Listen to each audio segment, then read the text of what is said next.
दोस्तों आपने recently Pakistan super league का फाइनल देख लिया होगा जिसमें इस्लामाबाद यूनाइटेड की टीम ने मुल्तान सुल्तान की टीम को शिकस्त देकर थर्ड टाइम टाइटल अपने नाम कर दी।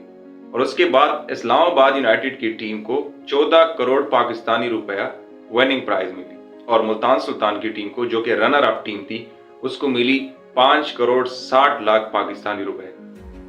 तो डिस्कस करते हैं कि जो फ्रेंचाइज टीमें हैं उनको यही सिर्फ रिटर्न मिलती है जो उन्होंने इन्वेस्ट किया है अपनी अपनी टीम के ऊपर, या इसके अलावा और भी बहुत कुछ कमा लेते हैं। मैं हूं अहमद अमीर और आप देख रहे हैं मेरा यूट्यूब चैनल।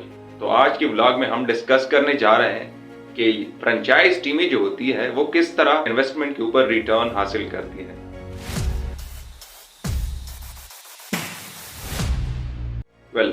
फ्रेंचाइज टीम की इंडिविजुअल अर्निंग के बारे में जानने से पहले ये जानना जरूरी है कि पाकिस्तान सुपर लीग अपनी रेवेन्यू किस तरह जनरेट करती है, उनका रेवेन्यू का मॉडल क्या है।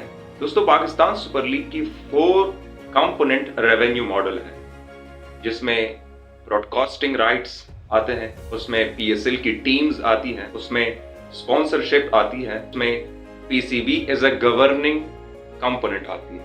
दोस्तों PCB as a governing body काम करती है जो कि पीएसएल को गवर्न करती है, और पीसीबी एक ऐसा इदारा है जिसका गवर्नमेंट के साथ कोई लेना देना नहीं, और वो समझ लें कि एक प्राइवेट एंटिटी की तरह काम करती है। यानी कि वो अपने एक्टिविटीज से जितना भी रेवेन्यू जनरेट करती है वो पाकिस्तान में क्रिकेट डेवलपमेंट पर खर्च करती है, और वो किसी भी फेडरल गवर्नमेंट या प्रोविंशियल गवर्नमेंट से कोई ग्रांट्स या फंड्स वगैरह नहीं लेती। दोस्तों अभी मैंने डिस्कस कर लिया कि पाकिस्तान सुपर लीग की जो 4th कंपोनेंट है वो Pakistan cricket board as a governing body की तरह काम करती है। अब पहले ये जान लें कि पाकिस्तान क्रिकेट बोर्ड अपने रेवेन्यू किस तरह जनरेट करती है। यानी पाकिस्तान क्रिकेट बोर्ड की अगर रेवेन्यू मॉडल को हम समझ लें तो पाकिस्तान सुपर लीग की रेवेन्यू मॉडल इजिली समझ में आ जाती है। और पाकिस्तान क्रिकेट बोर्ड की जो रेवेन्यू मॉडल है वो 2 कंपोनेंट्स पर मुश्तमिल है। Number first sponsorships, number second broadcasting rights.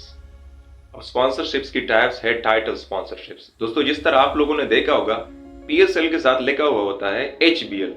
अब एचबीएल एक ब्रांड डिनोट करता है जो कि एक कमर्शियल बैंक है, एक बैंकिंग कंपनी है। 2016 में जब पीएसएल, पीसीबी और हबीब बैंक के बीच जो एग्रीमेंट हुआ था तो उन्होंने $5.2 मिलियन पे किए थे पाकिस्तान क्रिकेट बोर्ड को and respect of title sponsorships, जो कि आगे 2018 को $14.3 मिलियन तक बढ़ा। और एचबीएल रिसेंट एग्रीमेंट के मुताबिक राइट्स जो है 2025 तक रिटेन करेगा।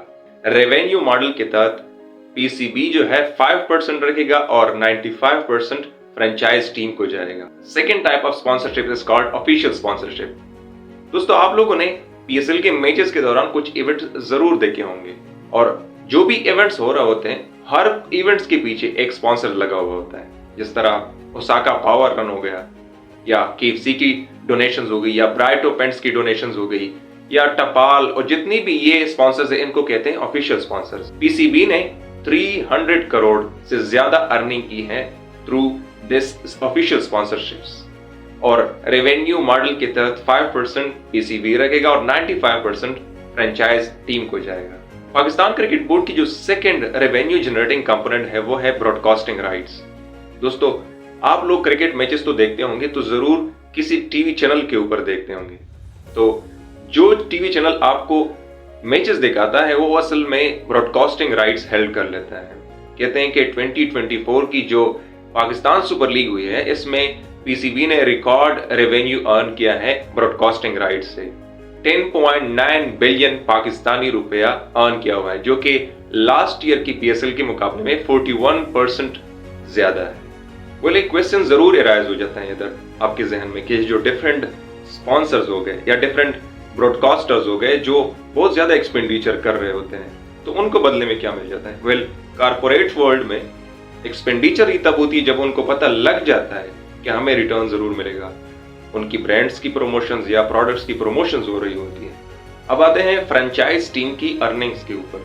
आप लोगों ने देखा होगा जितना मैंने ब्रॉडकास्टिंग या स्पॉन्सर्स के थ्रू बता दिया कि 5% 95% जो पीसीबी और फ्रेंचाइज टीम के माबीन वो डिस्ट्रीब्यूट कर लेते हैं। इससे जुदा फ्रेंचाइज टीम इंडिविजुअली क्या अर्न कर लेती है, फ्रेंचाइज टीम की नेट वर्थ होती है जो उन्होंने पीसीबी को पे करना होता है।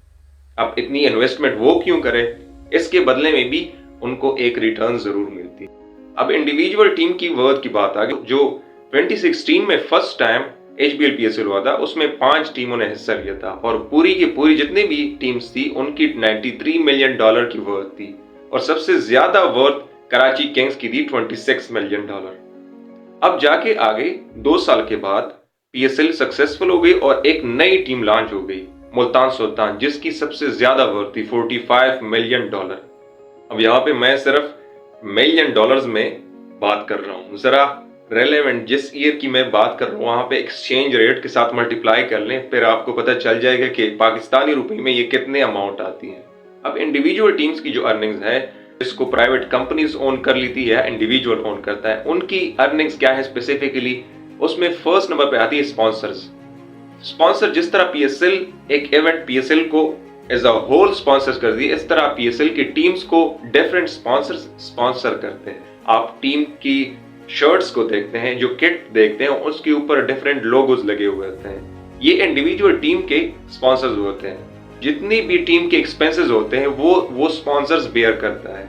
स्पॉन्सर्स के अलावा हमने डिस्कस किया था पहले कि उनको पीसीबी की तरफ से भी कंट्रीब्यूशन मिल जाती है, और दूसरी ये कि कभी कभी अगर कंडीशन खराब हुई तो पीसीबी उनको इंसेंटिव्स भी दे देता है। जिस तरह अगर आप 2021 के पीसीबी के फाइनेंशियल स्टेटमेंट्स देख रहे हैं जो उन्होंने अपने पोर्टल्स पे रखे हुए हैं, अपलोडेड है, वहां पे कोविड-19 की स्पेसिफिक रिलीफ उनको दी गई है।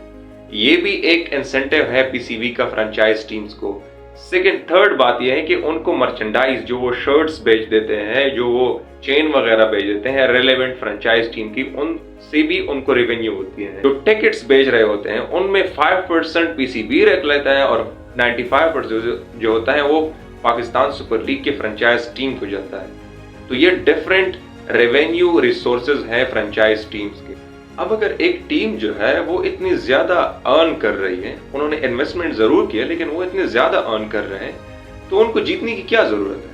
वेल, जीतने की सिर्फ एक मोटिव होती है, वो ये है कि जब एक PSL की टीम जीत जाती है तो उनकी फेम में इजाफा हो जाता है, फैंस ज्यादा फॉलोइंग बन जाती है उनकी, और जितनी ज्यादा फैन होती है उनसे इतने ज्यादा स्पॉन्सर्स आ जाते हैं। जितने ज्यादा स्पॉन्सर होते हैं वहां में हमने डिस्कस कर लिया है, तो ज्यादा अर्निंग फ्रेंचाइज टीम को ही होती है। फर्स्ट, फेम तो इस वजह से मिल जाती है क्योंकि उन्होंने एक टाइटल अपने नाम किया। सेकंड, जो फेम है वो उनको मिलती है कि अगर कोई फेमस प्लेयर उनको ज्वाइन कर देता है। जिस तरह पेशावर ज़ल्मी की अगर टीम हो गई तो उसमें बाबर आजम के आने से उनकी वैल्यू में और इजाफा हो गया, फेम में इजाफा हो गया, स्पॉन्सर्स में इजाफा हो गया। किस तरह?